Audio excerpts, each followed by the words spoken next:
On n'est pas du monde, une émission proposée par l'équipe du Verbe avec Simon Lessard et Ariane Blais-Lacombe. Cette semaine, à l'émission, Romain Martini se demande si Dieu aime jouer au dé. Benjamin Boivin veut sauver la politique et l'abbé Martin Lagacé souhaite réconcilier les Québécois avec leur culture et leur histoire. Bref, on n'est pas du monde.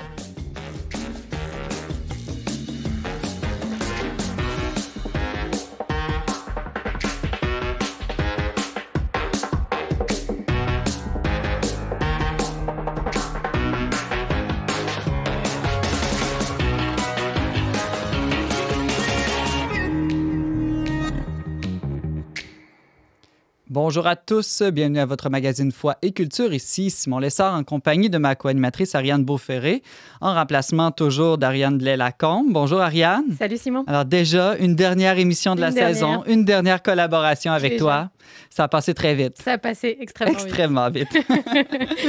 Ariane, justement, pendant l'été, si les gens s'ennuient trop de nous, qu'est-ce qu'ils peuvent faire? Alors, il y a plusieurs options. On peut bien sûr réécouter des émissions qu'on n'a pas déjà entendues, soit à la radio, ou on peut les trouver sur YouTube, on peut les trouver sur les sites de balado-diffusion comme Spotify, par exemple. On peut également découvrir peut-être notre site Internet, où il y a énormément d'articles qui sont publiés aussi durant l'été, des nouveaux et les plus anciens. Et également, on peut aussi s'inscrire pour recevoir nos magazines par la poste si vous ne les connaissez pas déjà. Merci Ariane. Alors aujourd'hui à l'émission, on reçoit l'abbé Martin Lagacé. Bonjour, Bonjour Martin. Simon. On se tutoie. Ouais. On se connaît depuis des années. Ouais. Alors Martin, en prévision de la Saint-Jean-Baptiste, de quoi est-ce que tu viens nous parler aujourd'hui?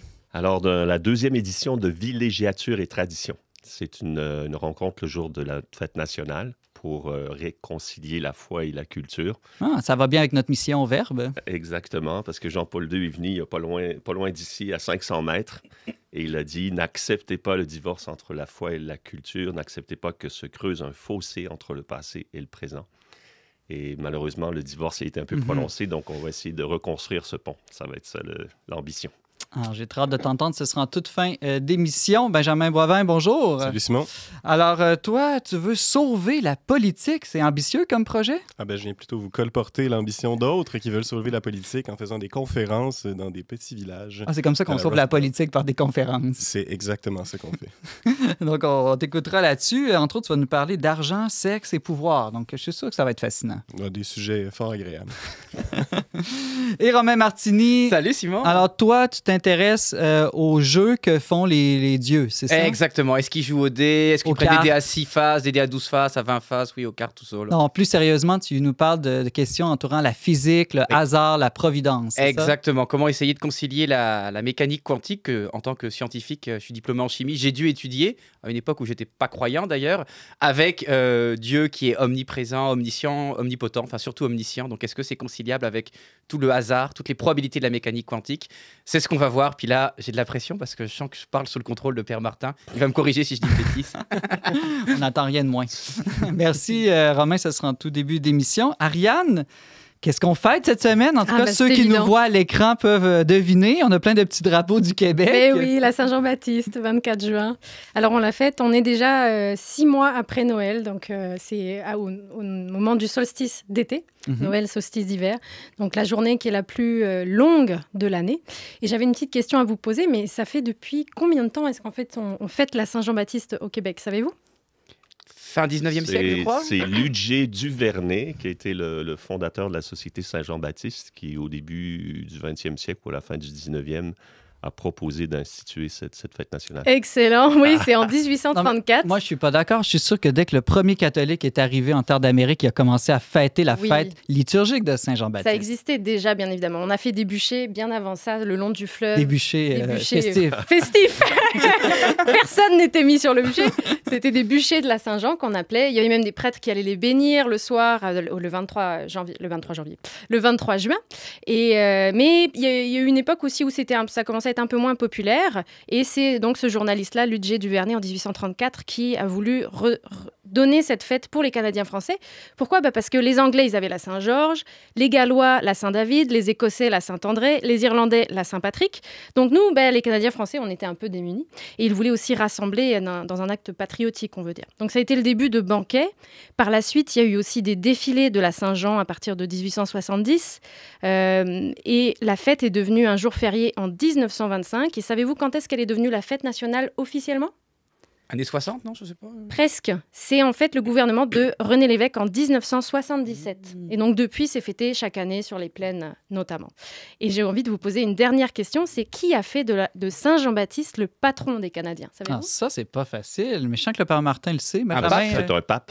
Oui, c'est un pape, ça c'est sûr. Est-ce que ce serait pas Pie 11 ou Pie 12? Oh, Pie 10, presque.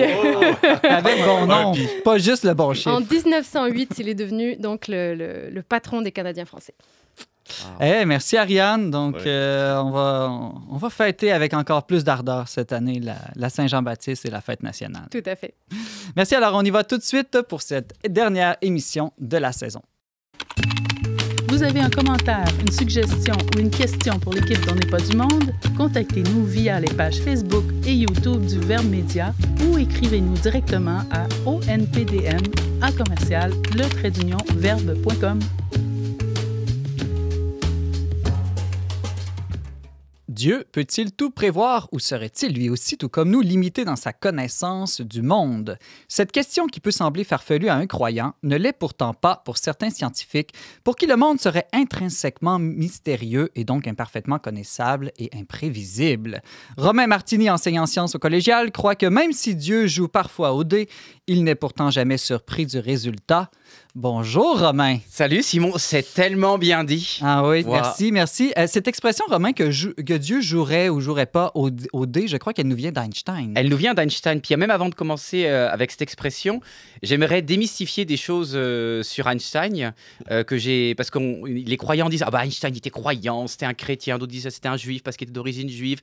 Puis les athées disent, et j'ai été athée à une époque de ma vie, disent mais non, mais en fait il n'était pas vraiment croyant, etc. Fait que chacun essaie un peu de tirer la couverte de son bord pour Einstein. Puis c'est en lisant le livre Dieu, la science, les preuves d'Olivier Bonassiès, qui était venu à l'émission d'ailleurs, je crois, il y a quelques temps.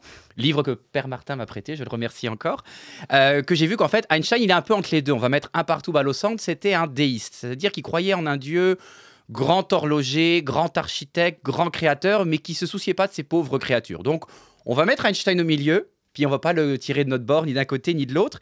Et il faut savoir que Einstein, lui, il aimait le côté déterministe de la science. Et quand il a commencé à en faire à la fin du 19e siècle, on était vraiment dans un côté très déterministe, autant en physique qu'en chimie. Donc là, c'est un peu le prof de chimie en moi qui va parler, mais je vous rassure, je vais vulgariser, puis il n'y a pas d'examen à la fin. Donc, depuis le début du 19e, après de grandes controverses, on avait fini par considérer que la matière était constituée d'atomes, donc vraiment des sphères plus que microscopiques, nanoscopiques, vraiment extrêmement petites, qu'on ne peut pas couper. Puis au début de la carrière scientifique d'Einstein, il commençait à avoir déjà quelques bouleversements. On s'est rendu compte que les atomes étaient surtout constitués de vide et que a priori, il ressemblait beaucoup au système solaire. C'est-à-dire que le noyau de l'atome, c'était comme le Soleil, et les électrons qui tournent autour étaient un peu comme les planètes. Et ça a énormément plu à Einstein, qui, comme vous le savez, a fait énormément de travaux sur l'astrophysique, donc le mouvement des planètes, pouvoir déterminer le mouvement des planètes, etc. Il y avait des équations pour décrire tout ça. Donc pour Einstein, c'est génial. L'infiniment petit et l'infiniment grand, c'est la même chose. On peut prédire la position, la trajectoire de l'électron, etc. C'est génial. Donc pour lui, tout était beau, belle harmonie entre l'infiniment grand et l'infiniment petit. On avait une physique très déterministe. Puis lui, en tant que croyant, même s'il ne pensait pas en un Dieu qui intervenait dans le monde, genre auprès de ses créatures, il se dit un grand horloger a tout justement réglé à la minute près. Et ça ne se peut pas qu'on ne puisse pas déterminer la trajectoire et la position des électrons s'il y a un grand horloger qui contrôle tout ça derrière. Déterministe, Romain Martini, c'est un terme technique qui veut dire quoi? Que tout est calculable, tout est prévisible, tout n'est que matériel, c'est ça? Alors, pas forcément que tout est matériel, mais qu'on peut tout...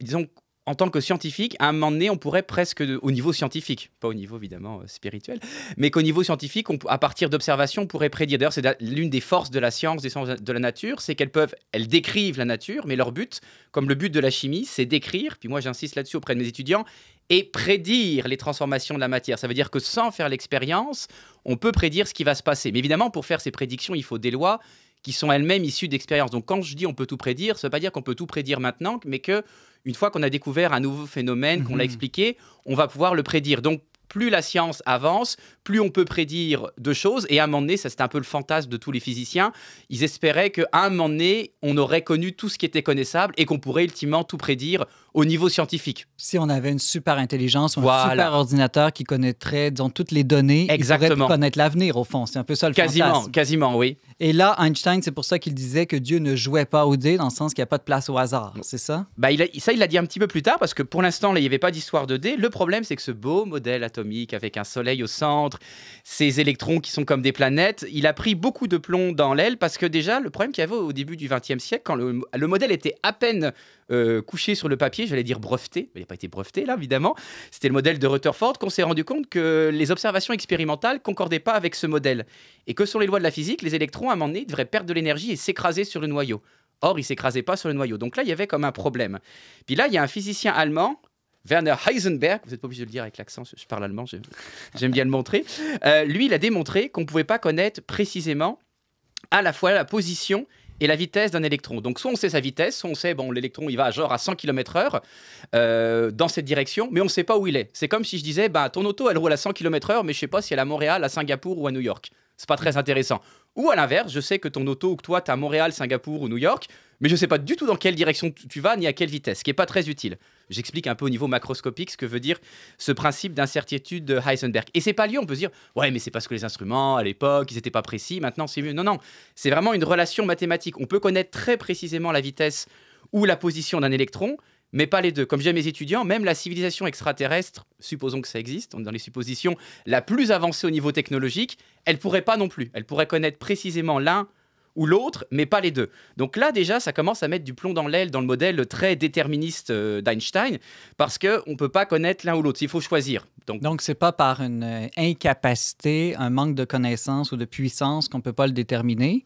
Et de là, j'imagine la question, si c'est inconnaissable en soi, est-ce que même Dieu serait incapable d'avoir cette information? Voilà. Et ça m'a titillé, c'est drôle. Tu sais, moi, je l'ai admis quand j'étais encore aux études à l'université. Je n'étais pas croyant. Après, je suis devenu croyant, mais j'avoue que je n'ai pas fait le lien.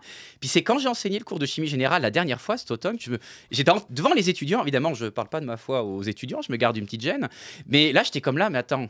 On ne peut pas connaître à la fois la vitesse et la position. Mais là, Dieu, il est omniscient, il sait tout. Donc, comment ça marche? Ça ne peut pas être en contradiction. Fait que là, j'ai comme réfléchi, prié aussi pour ça.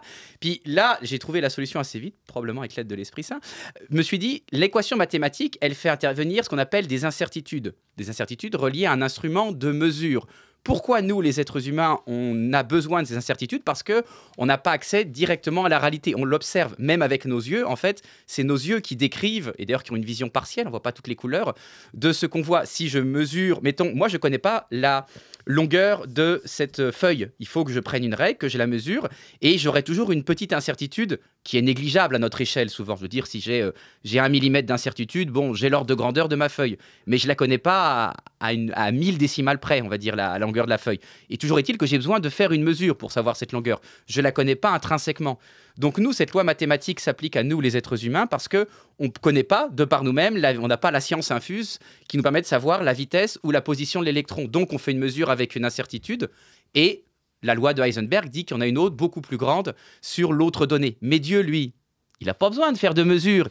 Il est omniscient, il la connaît, la vitesse, parce que justement, il est le grand créateur.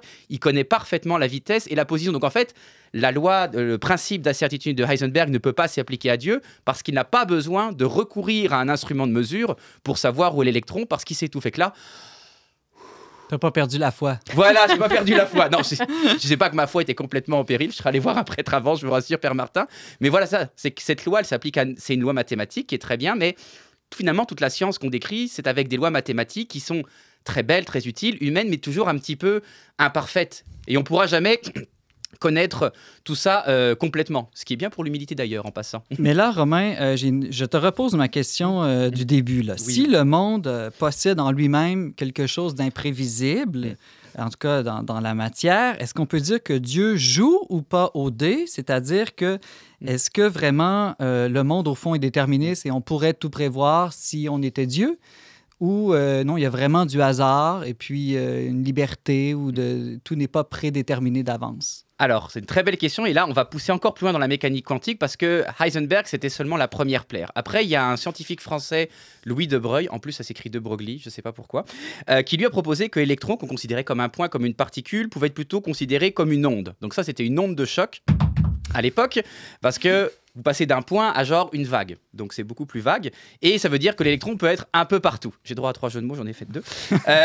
Donc ça veut dire que l'électron peut être un peu partout. Donc là, c'est perturbant. On avait une planète, c'est comme si la Terre pouvait être partout dans le système solaire. Puis en fait, pas juste dans le système solaire, même au-delà. Donc c'est évidemment, à notre échelle, ça n'a pas de sens, mais au niveau microscopique, ça a beaucoup de sens. Fait que ça commençait à perturber pas mal les scientifiques. Puis là arrive un autre physicien autrichien, Erwin Schrödinger, que vous connaissez peut-être à cause de son chat, on aura peut-être le temps d'en parler tantôt. Et lui s'est basé là-dessus, Erwin Schrödinger, pour proposer un nouveau modèle atomique qui marche, qui est cohérent avec toutes les observations expérimentales, qui permet de faire plein de prédictions aujourd'hui. Mais ce modèle, il est plus déterministe, comme celui de Rutherford et celui qu'Einstein met beaucoup. Il est probabiliste. Ce que dit le modèle de Schrödinger, en gros résumé, c'est qu'on ne peut pas dire exactement où est l'électron, ni où il va.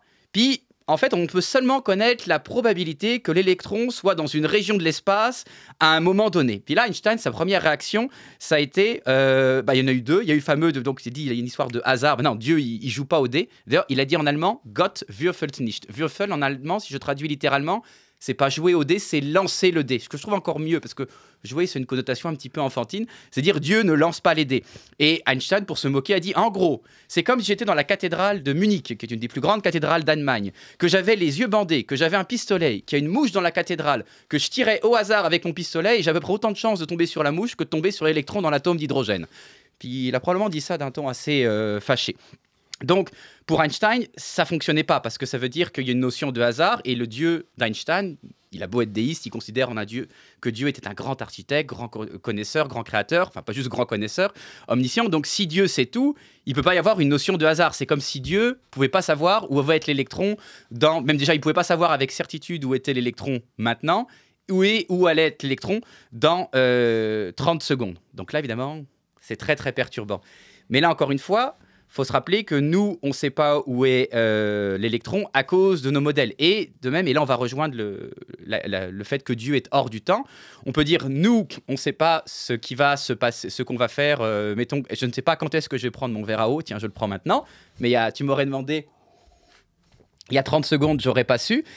Dieu, il le savait quand j'allais prendre mon verre à eau, mais ça n'ôte rien à ma liberté. Donc même s'il y a une notion de hasard là-dedans, c'est un peu ce que tu disais tantôt, en fait, Dieu, comme il est hors du temps, il sait, oui, le dé va rouler, mais il sait qu'il va tomber sur un 6 ou il va tomber sur un 5, il va tomber sur un 4. Donc même s'il il laisse cette marge de liberté dans la nature, lui, il sait ce qui va se passer et...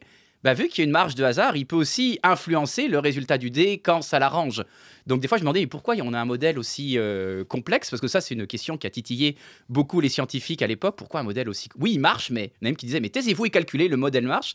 Peut-être pour que, comme ça, on puisse faire des miracles plus discrètement. Et, ça aussi... me fait penser, Romain, aux mathématiciens de l'Auto-Québec qui utilisent le hasard pour arriver à des résultats extrêmement précis. Oui. Pour ne pas perdre une scène et même en faire beaucoup dans l'année. Exactement. Et donc, je me dis que c'est donc...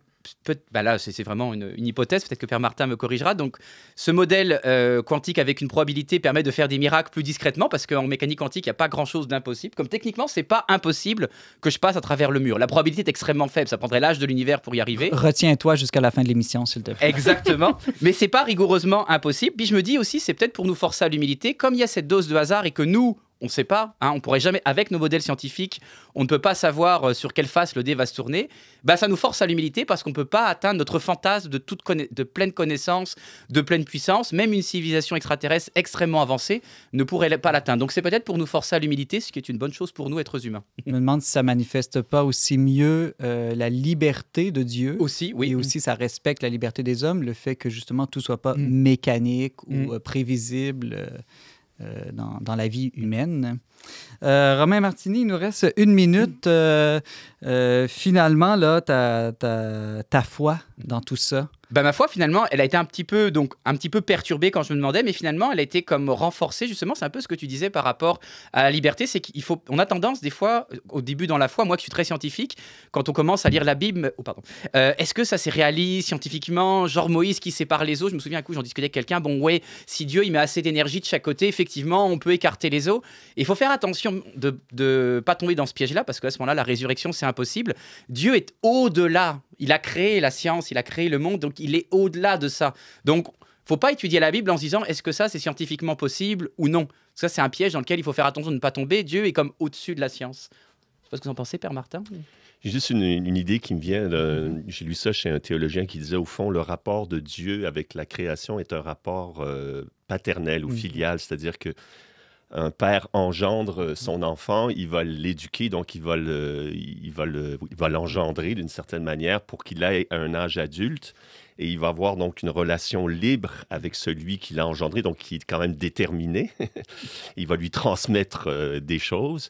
Et puis, il a cette liberté aussi de continuer d'avoir cette relation avec un autre adulte.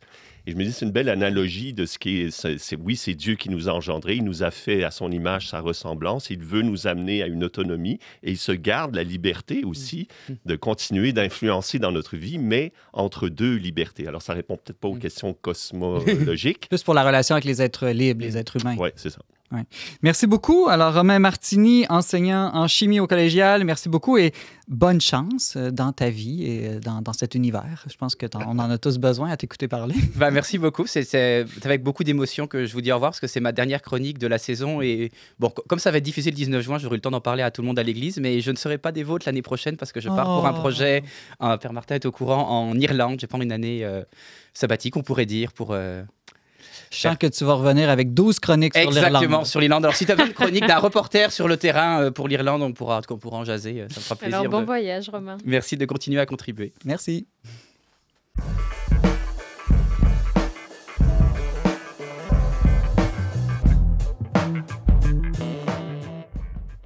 Vous écoutez toujours On n'est pas du monde avec Simon Lessard et Ariane Beauferré.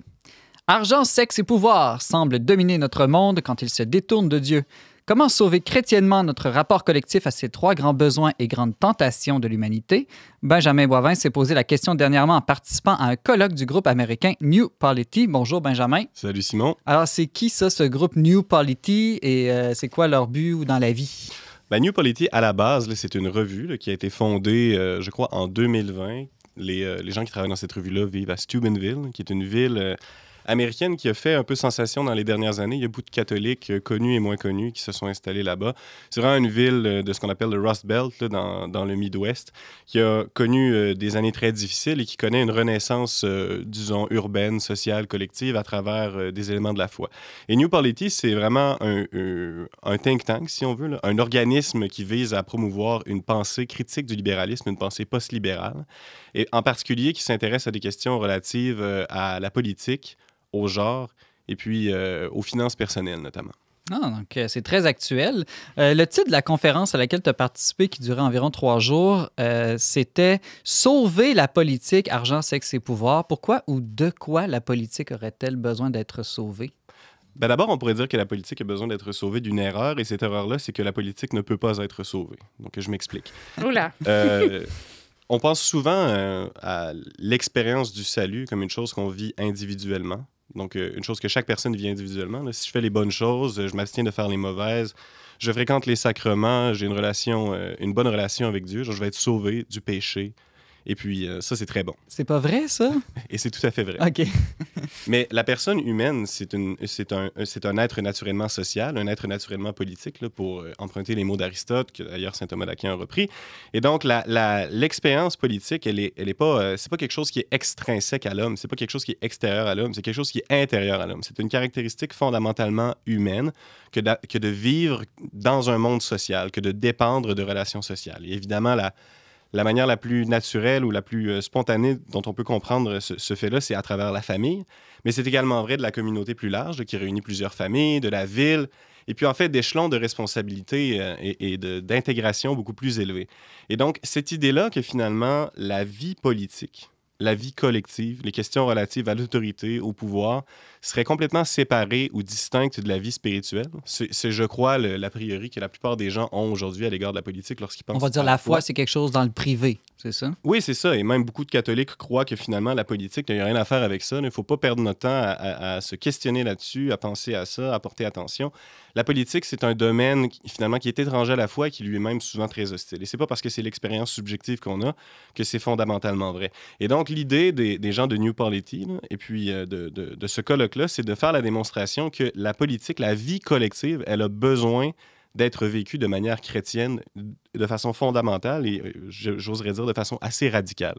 Donc, elle fait partie du mystère du salut, on pourrait dire. Oui, oui, et les hommes sont sauvés individuellement, mais ils sont également sauvés collectivement. L'ensemble de la création, en incluant toutes ses parties, aussi toutes ses particularités, est appelé au salut. Et puis, la vie politique est un élément central de tout ça. Alors, New Polity veut sauver la politique en nous sauvant ou en sauvant, je ne sais pas trop, argent, sexe et pouvoir. Pourquoi cette triade-là? Là? Est-ce que ce serait comme les trois grandes puissances qui dominent notre monde aujourd'hui? Oui, c'est intéressant. Bon, évidemment, ça, c'est le thème de cette année. C'est la 3e année de la conférence. Et ils ont choisi ce thème-là. Et puis, on nous a expliqué de façon assez intéressante, je trouve, que ces thèmes-là, c'est des thèmes qui sont véritablement fondamentaux dans l'expérience collective. Et on peut le voir de manière négative. Là. Souvent, l'argent, le sexe, le pouvoir, c'est des choses qu'on associe au vice lorsqu'on pense en termes moraux du point de vue chrétien. Mais en fait, là, c'est vraiment des données fondamentales de l'expérience humaine, jusque dans l'excellence et dans la vertu. Et une chose qu'on nous a dite, c'est que, par exemple, dans la communauté monastique, dans la vie religieuse, on fait souvent des vœux. Ces vœux-là sont des vœux de chasteté, de pauvreté et d'obéissance. Donc, la chasteté, ça se rapporte à la vie conjugale, disons. La pauvreté, ça se rapporte évidemment à l'argent. Et l'obéissance, évidemment, l'obéissance, c'est quoi? C'est se soumettre à l'autorité d'un autre. Et donc, tout ça est très proche de la question politique. Et donc, ce que les gens de New Polity cherchent à démontrer, c'est que toutes ces expériences-là qu'on vit en tant qu'être humain ont besoin du salut, peuvent être sauvées, doivent être sauvées. Et donc, il faut penser à notre vie de manière intégrée avec le royaume à l'esprit, finalement. Donc là, il faut tous devenir religieux, c'est ça? Non, mais c'est ça, c'est très bien. Les gens de New Polity, c'est des laïcs. Ils s'adressent essentiellement à des laïcs. Lorsque j'étais à la conférence, là-bas, il y avait quelques prêtres, quelques religieux, mais C'était combien de personnes, là-bas? Il y avait probablement 150 à 200 convives, là, des gens comme moi qui se sont inscrits pour participer à ça, qui venaient d'ailleurs partout aux États-Unis et même ailleurs dans le monde. Là. Surtout des catholiques? Il y avait des catholiques, il y avait aussi des mennonites. Là. Les mennonites, pour ceux qui ne connaissent pas, c'est un peu comme des Amish, mais c'est pas tout à fait des Amish. Là. C'est dans le grand groupe des Anabaptistes. Lorsqu'on les voit, on s'imagine, on pense à un Amish. Et les mennonites étaient là. Ils sont d'ailleurs très proches des gens de New Polity. On s'est beaucoup amusé avec eux. Il y avait aussi quelques anglicans, des protestants. Mais bon, évidemment, la plupart des gens étaient catholiques et c'est vraiment une œuvre fondamentalement catholique.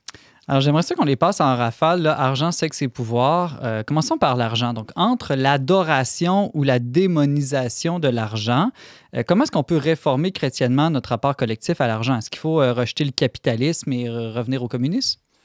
Bon, mais ça, c'est une question très intéressante. C'est quoi le juste rapport à l'argent? Évidemment, on sait qu'on peut pas... à un certain point, on doit choisir entre Dieu et l'argent. On ne peut pas faire de l'argent son maître et espérer le salut. Et ce que les gens de New Polity sur cette question-là font de très intéressant, selon moi, c'est qu'ils se penchent sur des réalités sociales et économiques concrètes. Par exemple, la manière dont on choisit d'épargner notre argent lorsqu'on en a beaucoup, la manière dont on choisit d'investir lorsqu'on a de l'argent à investir, la manière dont on choisit d'utiliser notre argent en vue de notre bien particulier ou plutôt en vue du bien commun. Et ils se penchent sur ces questions-là et ils appliquent l'enseignement social de l'Église d'une manière qui est extrêmement radicale. Donc, ils vont aller jusqu'à dire, par exemple, qu'investir à la bourse est presque essentiellement pécamineux, qui est presque inévitable que d'investir... Ils ont des comptes en banque. Ces gens-là, ben, oui, évidemment, ils vont dire que l'utilisation, dans les circonstances où c'est impossible, de moyens financiers qui sont produits par les banques, lorsque c'est possible. Par exemple, la banque, elle investit l'argent qu'on lui prête. Lorsqu'on a un compte en banque, c'est pas que notre argent est dans une petite boîte et puis il reste là en attendant qu'on aille la chercher. Cet argent-là est investi, la banque fait de l'argent là-dessus. Et évidemment, par exemple, lorsqu'on contracte une hypothèque, on s'engage dans une relation où on a un prêt à intérêt. On doit payer de l'intérêt. Et la tradition de l'Église a longtemps été de dire que de prêter à intérêt était un péché. Mais lorsqu'on est dans une situation où il n'y a pas d'autre moyen pour acheter une maison que de contracter une hypothèque, il n'est pas intrinsèquement mauvais de contracter cette hypothèque-là tant qu'avec l'argent qui nous est prêté, on fait du bien. Et évidemment, s'acheter une maison pour le bien de ses enfants, de sa femme, de sa famille, c'est une bonne chose. Mais la critique de New Polity va aller jusqu'à dire qu'il y a quelque chose de fondamentalement vicié à ce qu'il soit impossible de vivre économiquement en dehors de ce système-là. Donc, pour répondre à ta question directement en ce qui concerne le capitalisme, les gens de New Polity ne disent pas qu'il faut fonder une société socialiste ou communiste. Ils ont d'ailleurs une critique très sérieuse du socialisme par ailleurs. Mais comme c'est des gens qui s'adressent beaucoup à un milieu chrétien américain qui est souvent très conservateur, ils ont quand même une critique du capitalisme qui est forte, là. Ils ne vont pas accepter de défendre l'idée que le capitalisme est une condition naturelle à l'homme. Au contraire, le capitalisme, c'est la structure économique propre au libéralisme, propre à la modernité, là. L'idée finalement que l'accumulation de capital sur le plan individuel et collectif, c'est la chose rationnelle à faire dans le secteur économique de l'expérience humaine. Ils rejettent ça entièrement et ils font la promotion d'une vision complètement différente de la vie humaine sur le plan économique. Père Martin, je t'ai vu réagir. Oui, on a une belle figure dans notre histoire de ce que l'argent peut devenir une vertu, c'est Alphonse Desjardins. Oui, tout à fait. Qui est arrivé, qui a été confronté à la paupérisation du peuple québécois, qui était conservateur d'une certaine manière, qui ne pensait pas que c'est l'État qui va sauver le peuple, mais il s'est dit... Il faut créer une culture de la mise en commun, de l'épargne, pour donner des moyens au petit peuple d'une ascension sociale et économique. Et c'est le coopératisme, en fait, qui est comme une vertu, qui est un milieu entre le socialisme et le capitalisme, de dire, on met en commun, c'est une richesse qui se multiplie quand on la partage dans un réseau de confiance qui était la paroisse. C'est extraordinaire comme vision. C'est à échelle plus humaine et locale, souvent aussi. Exactement. Puis quand on regarde Desjardins, c'est quand même la plus grosse banque, entre guillemets, du Québec actuellement. Oui, d'ailleurs, les gens de New Polity, c'est exactement ce genre de choses-là qu'ils veulent voir arriver. Lorsqu'on applique leur enseignement ou leur vision du monde à des questions plus particulières, là, comme par exemple la propriété dans un contexte de marché de l'emploi, les gens de New Polity font la promotion de la propriété collective, par exemple, dans une usine, où ils font la promotion de coopératives, mais à très petite échelle, pour régler des problèmes. Là. Ils font la promotion d'adapter, par exemple, la logique assurantielle. Là, on prend souvent des assurances pour se protéger contre des problèmes qui pourraient nous arriver. Mais plutôt que d'entrer dans une logique capitaliste où on entre en relation avec une compagnie d'assurance qui investit notre argent de manière souvent assez difficile à réconcilier avec l'éthique chrétienne, il propose de réaliser cet effet, mais à un niveau plus communautaire, entre des gens qui se connaissent ou qui, du moins, sont susceptibles de se connaître.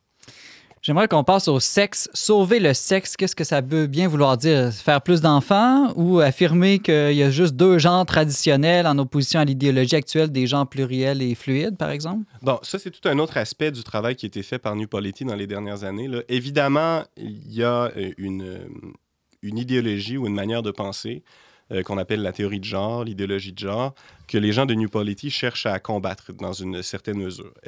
Ce qu'ils font d'intéressant et d'original, je crois, c'est de le faire d'une manière qui soit beaucoup plus profonde, étudiée et bienveillante à l'égard des tenants de cette théorie-là que ce qu'on entend le plus souvent dans la plupart des milieux conservateurs américains.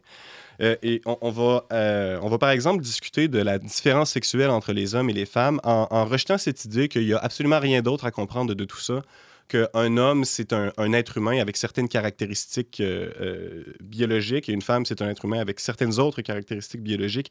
Et puis, on épuise le mystère de la différence sexuelle en affirmant ça simplement et directement. Les gens de New Polity vont dire que c'est vrai.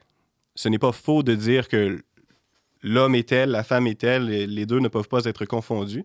Mais les gens de New Polity vont chercher à faire la promotion d'une compréhension plus profondément anthropologique de ce que ça signifie d'être une femme ou d'être un homme, si bien qu'on va arriver à la conclusion que les caractéristiques extérieures de la masculinité ou de la féminité expriment quelque chose de ce qu'est l'essence d'un homme. Là, j'entends essence dans un sens plutôt général, là, pas dans un sens philosophique. Là, je m'excuse aux spécialistes qui pourraient nous écouter. Et c'est cette analyse-là de la théorie de genre qui a été développée dans les dernières décennies qui leur permet de faire preuve d'une certaine bienveillance, de montrer en quoi certaines choses qui ressortent de cette démarche intellectuelle-là peuvent être bonnes, peuvent nous servir aussi à avoir des relations plus...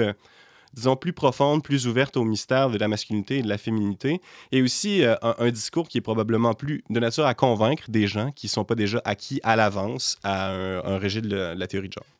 Il nous reste peu de temps. J'aimerais ça qu'on passe à la rédemption du pouvoir. Qu'est-ce que proposent les gens de New Polity? Un nouveau système politique? Abandonner la démocratie, revenir à la monarchie, par exemple? Ben, c'est ça. La question de savoir quel régime politique est le meilleur, là, c'est une question qui est réglée dans l'enseignement de l'Église depuis longtemps, là.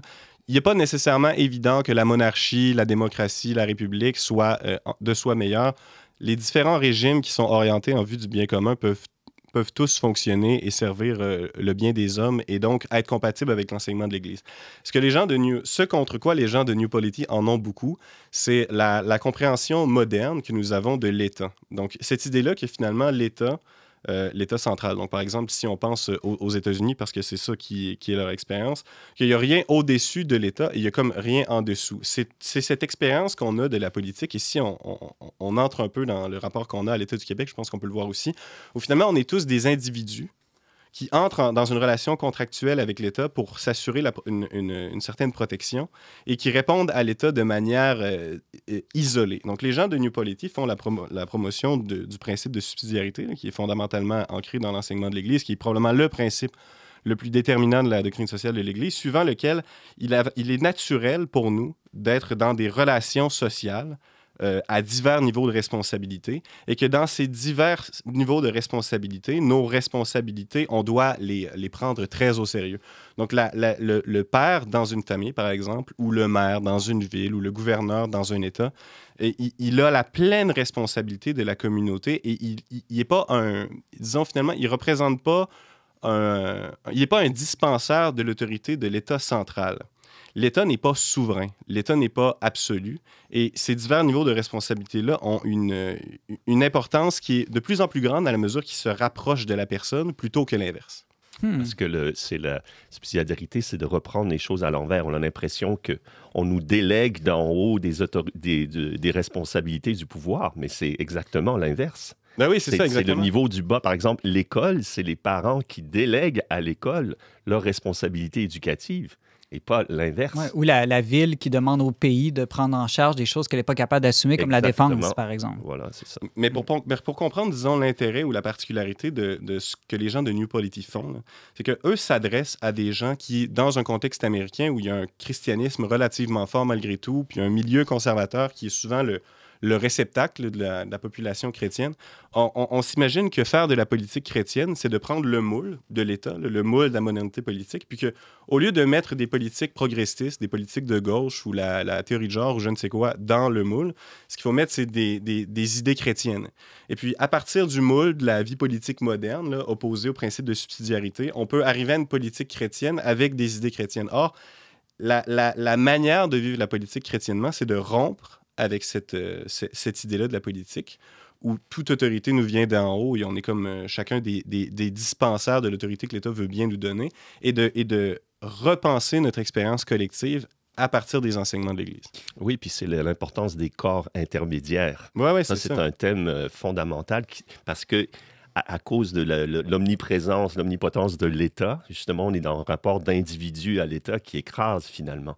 Mais toute cette richesse de vie, par exemple, les commissions scolaires au Québec qui sont disparues, c'est un bel exemple de corps intermédiaire où les parents étaient investis dans la gouvernance d'une école, etc. Donc, tout ne vient pas du ministère de l'Éducation. Mais maintenant, tout ça est en train d'être absorbé à l'intérieur de l'État. Et puis, finalement, on accepte ça en se disant que ça simplifie les choses, que l'engagement que nous demande la commission scolaire, par exemple, il est excessif et que ce serait beaucoup plus simple que ce soit centralisé dans l'État. L'idée est de rompre avec ce réflexe-là, puis de prendre les responsabilités qui nous reviennent de droit, mais également de devoir. C'est tout le temps qu'on avait. Merci beaucoup, Benjamin Boivin, responsable des publications du magazine Le Verbe. Merci beaucoup et bon été dans la pauvreté, la chasteté et l'obéissance. On espère.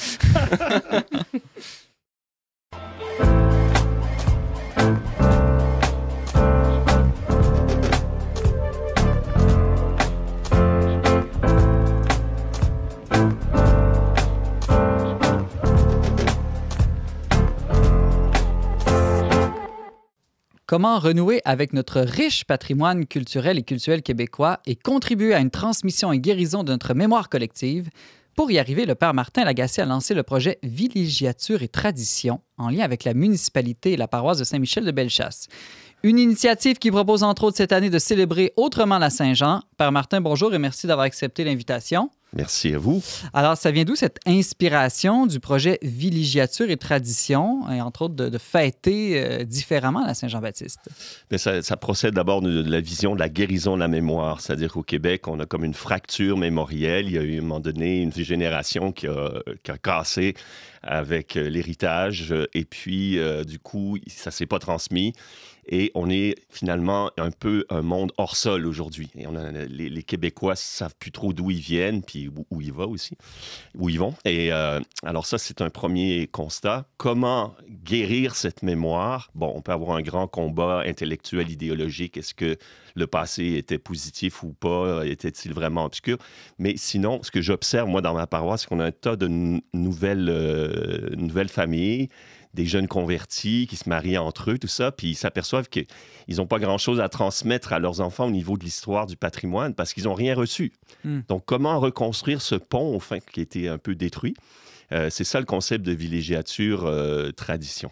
Il y a les nouveaux arrivants aussi, en plus. Absolument. Qui s'approprient cet héritage-là. Qui est une excellente occasion pour eux de s'intégrer parce qu'ils sont catholiques, donc ils ont droit...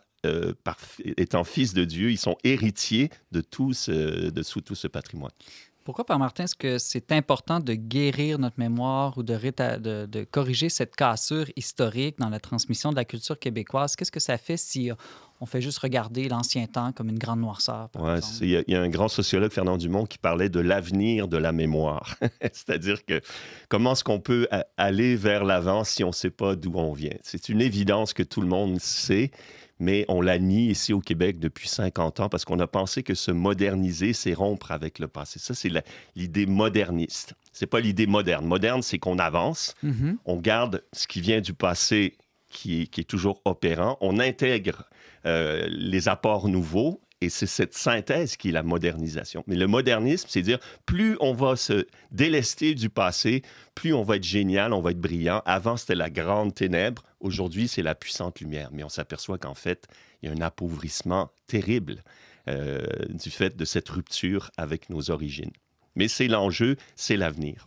Alors, tu disais qu'une avenue, ce serait un combat, disons, d'idées idéologiques. Toi, ton projet, je comprends que c'est une autre approche. Quelle est cette approche de villégiature et tradition? Et pourquoi villégiature? Je ne comprends pas trop le rapport, en fait. Oui, c'est ça, parce que je me suis aperçu que beaucoup d'intellectuels, d'artistes, d'hommes d'État ont des belles villas, des beaux chalets. Ils invitent leurs chums l'été. Puis, en fait, il se passe beaucoup de choses dans ces rencontres-là, amicales, sous un mode, cool, sous un mode estival. Et ça, c'est la première chose. Mais en même temps, une villégiature, c'est pas juste aller manger des hot dogs, puis tu sais, te mettre ta petite chaise au bord de la mer. Est-ce qu'on pourrait pas aussi, dans ce cadre-là, transmettre quelque chose de nourrissant, de vivificateur? Moi, j'ai pas les moyens de m'acheter un beau chalet ou une villa. Moi non plus. Fait que je suis tombé en amour avec le village de Saint-Michel-de-Bellechasse, qui est à une demi-heure de Québec, qui est de toute beauté. D'ailleurs, beaucoup d'artistes l'ont choisi comme villégiature, ont acheté des chalets là-bas parce qu'ils ont été séduits par la beauté du lieu. Quand on arrive là, c'est un village qui est comme une icône patrimoniale. On est plongé dans la richesse de notre histoire. Il y a des magnifiques maisons, une belle église. C'est un passé riche. C'est un pays qui était maritime, agricole, etc. Donc déjà, juste d'être là, on est comme nourri de la beauté de notre histoire. Et puis, on s'est dit, notre fête nationale, la Saint-Jean-Baptiste, pourquoi pas faire un happening où justement on va venir puis on va réconcilier, tu as parlé de culte et culture, les deux, parce qu'au Québec, ce divorce, il est mortifère. On essaie de faire une lecture de notre histoire, de notre culture en faisant abstraction de la religion. C'est comme séparer le corps et l'âme. Et séparer le corps et l'âme, c'est la mort. Remettre l'âme dans le corps, c'est la résurrection. Donc, c'est une opération de résurrection, c'est-à-dire réconcilions ce qu'on a séparé pour retrouver la vie profonde de notre identité, qui était vraiment cette synthèse de la foi et de la culture avec l'esprit missionnaire. Mais je t'écoute parler, il ne s'agit pas juste de dire pendant 2 jours, on va se réunir puis on va fêter d'une manière plus belle la Saint-Jean-Baptiste. Ça va beaucoup plus loin que ça, cette idée. Oui, c'est ça. Toujours l'idée de Jean-Paul II, n'acceptez pas le divorce entre la foi et la culture. Lui, c'est un Polonais. Ils ont combattu le communisme, ils ont combattu le fascisme en s'accrochant à leur culture catholique. Et ils ont remporté une grande victoire. C'était vraiment un homme de culture, Jean-Paul II. Puis il est venu ici, puis il a dit « N'acceptez pas que se creuse un fossé entre le passé et le présent. » Père Martin Lagacé, tu es un prêtre catholique, membre de la communauté de l'Emmanuel et vicaire de la paroisse Saint-Thomas d'Aquin à Québec. Qu'est-ce qu'un prêtre a à faire dans ce genre de projet? Est-ce qu'il y a une dimension spirituelle, chrétienne ou pastorale à villégiature et tradition? Oui, bien, c'est ça que moi, j'ai été parti longtemps du Québec pendant 20 ans. Quand je suis revenu en 2007, j'ai vu la blessure profonde là, au Québec. Puis comme pasteur, je me suis dit, mais on est vraiment dans une situation de souffrance, de division, etc. Donc, mon cœur de prêtre a été touché au sens que le prêtre, le pasteur, c'est celui qui rassemble ce qui a été dispersé. Et je me dis, c'est pas une belle idée, un fantasme qui va nous rassembler, c'est de retrouver notre être profond, de retrouver le dessein providentiel que Dieu a eu sur ce pays et sur ce peuple, d'envoyer un peuple de culture française, de foi catholique, apporter la bonne nouvelle dans ce continent. C'est fantastique de retrouver, villégiature tradition, c'est retrouver nos racines, retrouver notre vie profonde. Et c'est ça tout l'enjeu. C'est se réapproprier finalement, je me souviens aussi, quelle est la devise du Québec. Oui, c'est ça. Puis en anglais, on dit « I remember », puis j'ai eu l'intuition à un moment donné, ça sonne latin, ce verbe anglais. J'ai fait une recherche. Au 14e siècle, on disait « je me remembre » en français, pour « je me souviens ». Donc, c'est reconstruire le corps. Exactement. Il y a une dislocation que le péché puis les idéologies ont fait.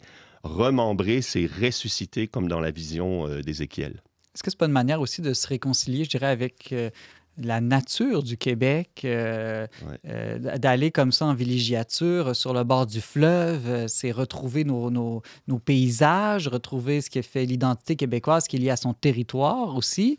Je pense aussi à tous les enjeux écologiques ou autochtones. Il faut se réconcilier aussi avec ces dimensions-là. Exactement. Puis c'est ça, le villégiature, c'est que c'est un déplacement. On va vers un lieu. Et les choses se font tout naturellement. Là, on va avoir une belle messe, etc. Ensuite, on va avoir des danses folkloriques, une nuit de la poésie, un petit parcours historique sur l'architecture, l'histoire du village. Les gens vont aller pique-niquer au bord du fleuve.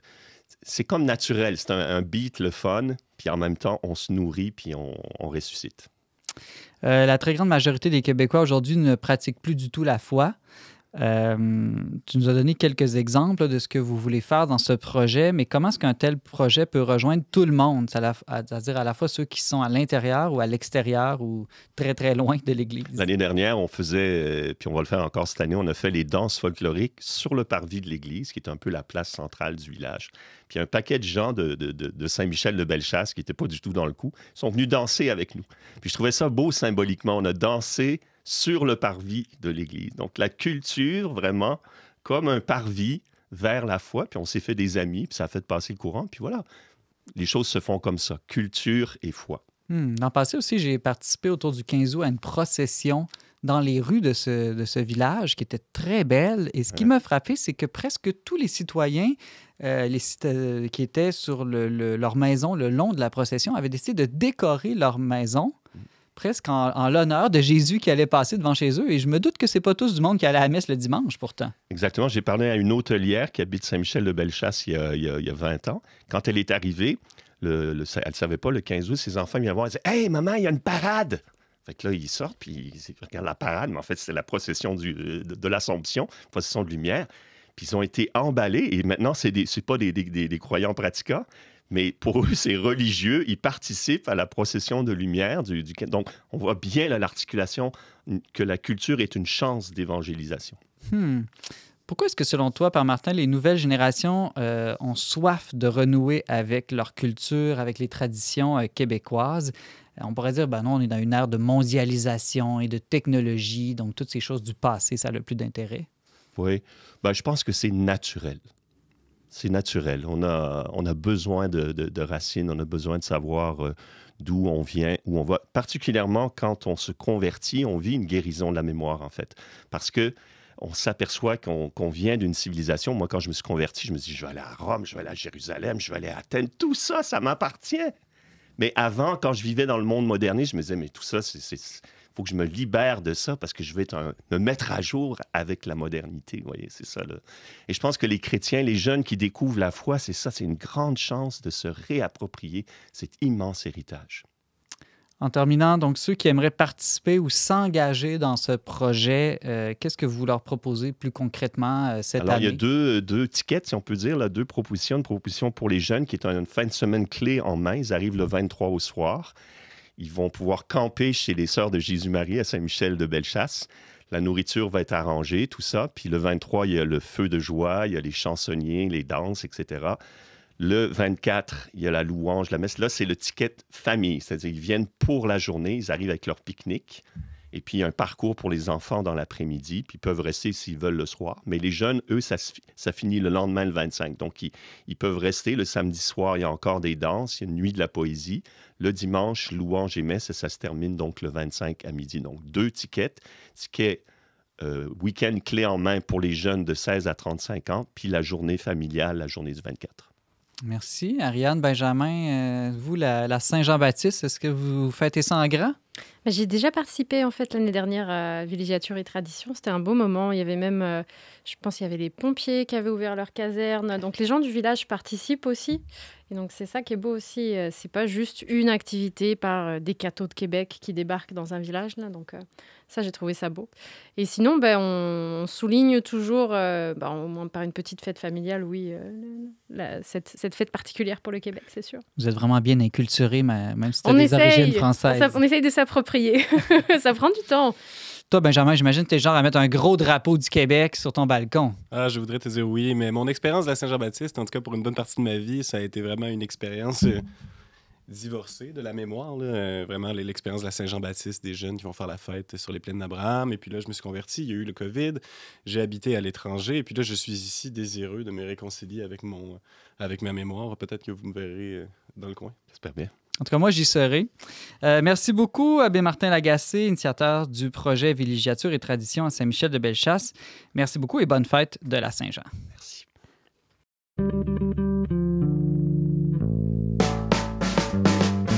On n'est pas du monde est une émission produite par l'équipe du magazine Le Verbe. Pour vous abonner gratuitement et recevoir 8 numéros par année, visitez leverbe.com/abonnement. Avant de se laisser pour toute la saison estivale, quelques recommandations culturelles. Alors, c'est moi qui commence, Ariane, cette semaine. Alors, tout l'été, je vous invite à écouter le balado 10 minutes avec Jésus. Alors, c'est une manière, disons, de garder une connexion spirituelle, même en vacances, même dans sa chaise sur le bord du fleuve. Et donc, c'est facile sur notre téléphone de trouver ça dans les applications balado.